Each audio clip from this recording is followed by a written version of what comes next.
Hey, what's up everyone? Tim here from Everyday Tactical Vids, and today we're talking about this, which is the Tops Steel Eagle 107C Delta Class.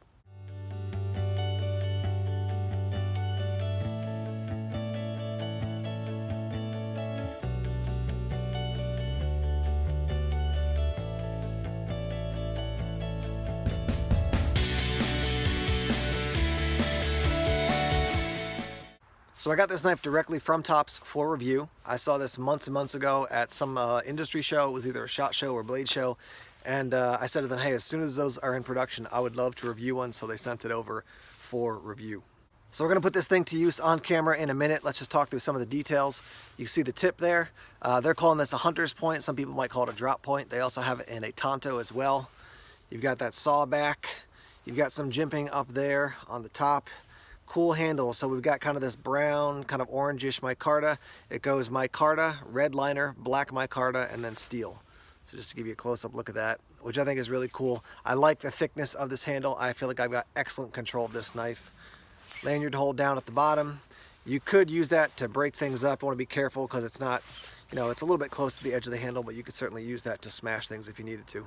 As far as gripping the knife, this is how my hand naturally falls. You can also see there's a choil up there. So you can sharpen it all the way to the end of the edge, but you can also get your hand up there if you need to do some more detail work. Got a hole there if you want to run a lanyard. There's a bunch of different places you can actually attach your lanyard, and you can set it up so it's running kind of over your hand or over your thumb, however you want to do it. This knife weighs in at 18.2 ounces. You're looking at 7.63 inches for your blade and 13 inches from end to end. $10.95 for your steel, and it is 1/4 of an inch thick. So one of the first things I noticed about the knife when I picked it up was the thickness of the handle. I like how thick it is. Some Tops knives are just too thin for me. The Silent Hero is a really cool looking knife. The handle's just too thin for me.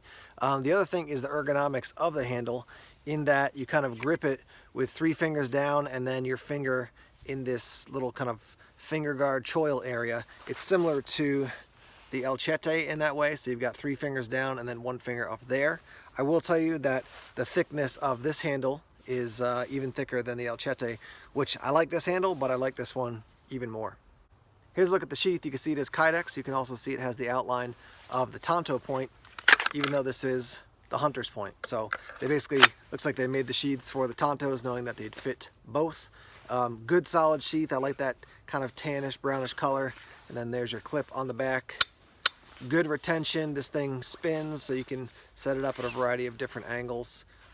This is a win for the sheath. Sometimes the top sheaths are like, okay, they do the job, but I definitely think you've got a good quality sheath here for this knife. While I do like the thickness and the ergonomics of the handles, I do want to note that there's nothing on the bottom as far as jimping, but on the top there is some jimping here and then going up basically on your thumb ramp.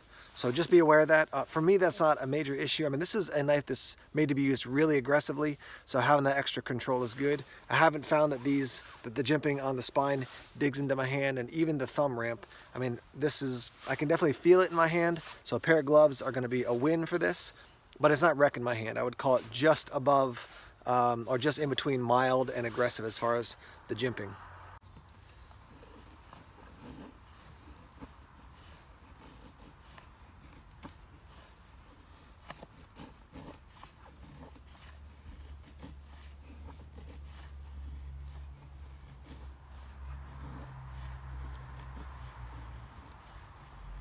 Here are the results of a little bit of feather sticking work. Can it do it? Absolutely. I did some feather sticking on camera and I did some off camera as well, and here are some more of the results.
As you can see, no problem for the Steel Eagle to do some batoning.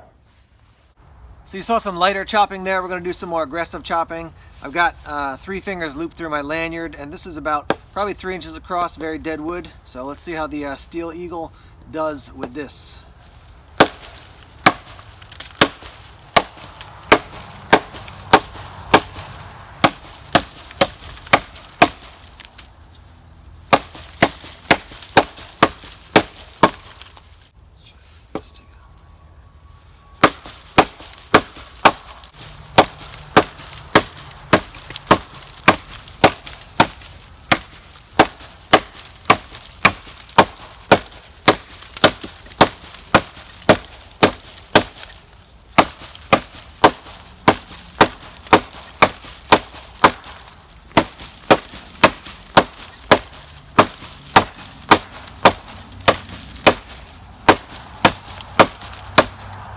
Let's talk about chopping with this. It did beat up my hand a little bit, so you can probably see right there is a little bit red. What happens is, you know, when you're chopping, you generally don't want to hold it like this. You want to let it flow a little bit more freely. So you got to get your hand down below this jimping, or your hand is kind of moving a little bit like this and getting, not sliced, but you know, it's a little bit going to get a little bit raw because of the jimping there.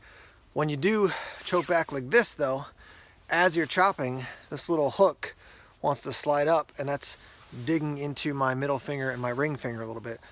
I tried a bunch of different positions with the lanyard. I think basically if you're going to do chopping with this, you're going to want a set of gloves. This is the most natural position like this for me, or even back a little further for chopping. And unfortunately both those positions, either the jimping on the top here or that little hook is kind of digging into my hand. So it's definitely got the weight for it, but the angles are they're beating on my hands a little bit when I'm doing the chopping. Let's do a little work with the saw back here.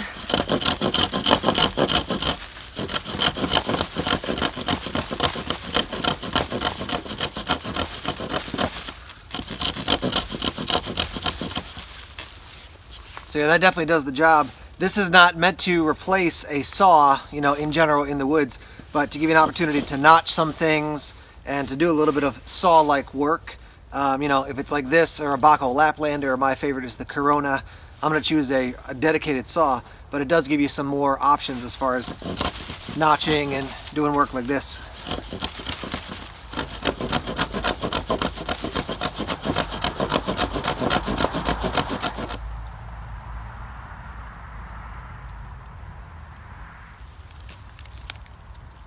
We'll do a little stabbing here, test the tip strength of the knife.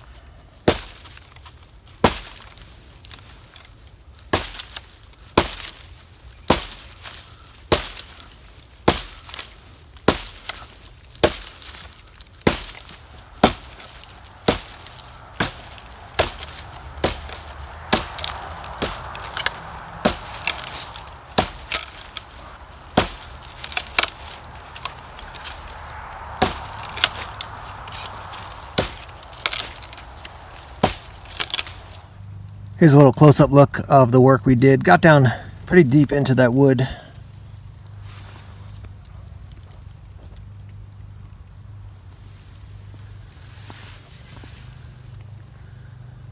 And the tip of the knife looks fine. I'm going to use the knife a little bit more here on camera, and then I'll use it for the next handful of weeks so I can give you a little bit more sense of what it's like with extended use.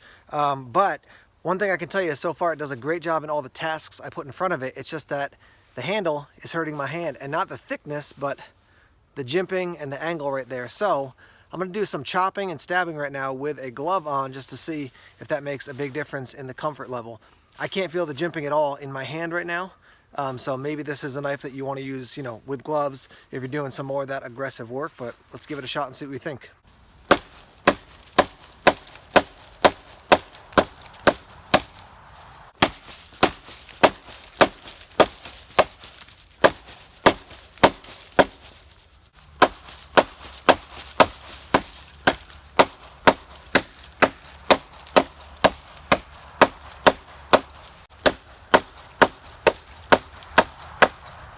Okay, so what I can confidently tell you is it is way more comfortable to chop and do aggressive work with the gloves on, no doubt whatsoever. I had to re-rig my lanyard system to work a little bit better for me. But yeah, definitely with the gloves on, I'm not having that same kind of, it's not cutting, but it's just rubbing with the semi-aggressive jimping there, and so it's beating my hands up a little bit. So what I'm going to do now is we'll cut off this part of the video. I'll use it for a couple weeks and then come back to you in a couple weeks, maybe a month, and let you know what I think about this knife. All right, guys, we're back up here to wrap up talking about the Steel Eagle. I've had a chance to use this quite a bit. I'll give you some thoughts. First of all, I mentioned this before, but when I think of like a survival knife, not a bushcraft knife, not a camping knife, this is something that comes to mind. I'm just big, hefty, super durable. I would have no problem using this thing really aggressively. I did use it really aggressively in the testing phases, but yeah, in future use, I wouldn't lighten up on it because I'm not testing it anymore. I would use this just as aggressively. So I'll tell you some of the downsides, and then we'll go to the upsides. The jimping on the top here, on the I guess what'll be the palm of your hand, and the angle here, as I mentioned before, those are two things that, yeah, with gloves on, I can use it much more effectively. It doesn't really hurt or annoy my hand. Without gloves on, though, it does irritate my skin. I didn't get, there's no breakage of the skin, but I would say if I use this, quite a bit, doing some chopping without a glove on, in this way in particular, like holding it like this or like this, then it would definitely beat my hand up. Holding it like this and carving, cutting, all those things, I didn't have any issues whatsoever. It's the swinging and this kind of popping up into the palm of your hand. So that's one thing to note. The sawback, that's kind of a hit and miss thing for you or for whoever the viewer is, the user is, depending on if you're going to use it or not. For some people, they're like, I'd rather just have just the normal spine on a knife. Give me a 90-degree spine if you can. Some people are going to like this. I was impressed. This is the first time I've used this type of sawback. I've used it on other types of knives, but from Tops, the first time I used this type of sawback, and it cut some notches. So if you wanted to slice into something and then put some weight on it to snap it, this thing will definitely do the job. One thing to be aware of in light of that is, if you're trying to do some sort of cuts where you want to put your thumb up here, you just got to be careful because they're not sharp like, a razor's edge, but they'll beat your hand up if you, get your thumb and then drag it off. You can definitely break the skin. So, you got to put your thumb here, you got to put it here, just over the edge of the that little hole there before you get to the teeth. Yeah, just be aware of that so you don't cut your hand up. Those are the two main things that I would say you should be aware of as far as possible downsides for this knife. On the upside, a lot. I mean, it's big, it's strong, it's hefty. I really like the thickness of that handle. As I mentioned before, sometimes Tops knives are just too thin for me. This is exactly what I'd want. Now, what you could do is you could, get a Dremel and just smooth those out a bit so it wasn't hurting your hand. And you could probably even round out this section, this back section if it was bothering you, whatever. And then you could chop much more aggressively with it. I would recommend that you put a lanyard on it. Just gives you more control and freedom if you have to do some of that more aggressive chopping type of work. I like the overall look of it. I kind of liked the original Steel Eagle. I like the kind of the style of it, but the black and gray or whatever, I like the kind of brownish handles with the liners, the black and the red there as well. I just think that's really, really nice looking. The other major win of this is the Kydex Sheath. So some people get really annoyed with Tops knives sheaths. I think they do the job. They're nothing spectacular. If I'm going to invest money in a Tops knife, I'm probably going to upgrade the sheath anyhow. But this Kydex is really nice. For some people who are particularly or who are very particular, they might like, oh, I want that hunter's point or that clip point instead of the Tonto. But it is a great sheath. And my first sheath with one of these clips was the Tops Bob, and ever since then I've really liked that a lot. So yeah, I think the sheath is definitely a significant win. If you've been watching my videos recently, probably in the last 6 months, give or take, I've been talking about knife systems or systems in the woods. If you have a large knife like this and then a small little neck knife from Tops or something smaller that they make, that could be a nice combination for more aggressive use for something like this, and then something smaller for more detail use.